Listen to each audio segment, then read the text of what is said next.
बहुत सुंदर राम जी का भजन लेके आई हूँ। आप लोग सुनिएगा ज़रूर। आप लोग के अच्छा लगे तो वीडियो को लाइक, चैनल के सब्सक्राइब ज़रूर कीजिएगा। आप लोग के दिल से धन्यवाद।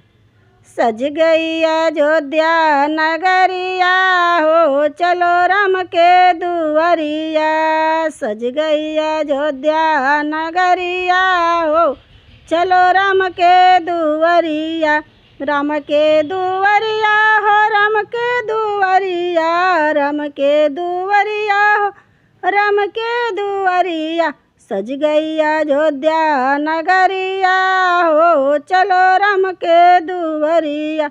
सज गई अयोध्या नगरिया हो, चलो राम के दुआरिया।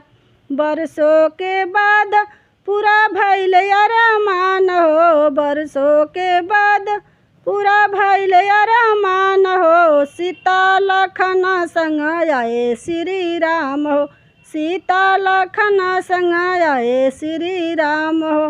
देखन को आए नगरिया, चलो राम के दुआरिया। देखन को आए नगरिया, चलो राम के दुआरिया। सज गई अयोध्या नगरिया हो, चलो राम के दुआरिया। सज गई अयोध्या नगरिया हो, चलो राम के दुआरिया। बीत गए बरसों इस इंतजार में, बीत गए बरसों इस इंतजार में।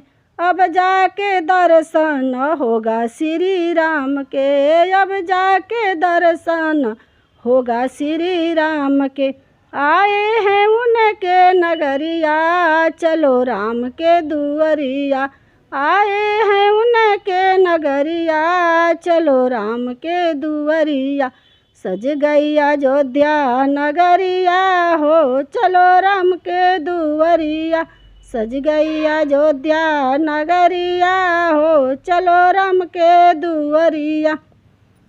राम के चरणों में हम रमा जाएंगे, राम के चरणों में हम रमा जाएंगे। राघव के चरणों में शीश नवाएंगे, राघव के चरणों में शीश नवाएंगे।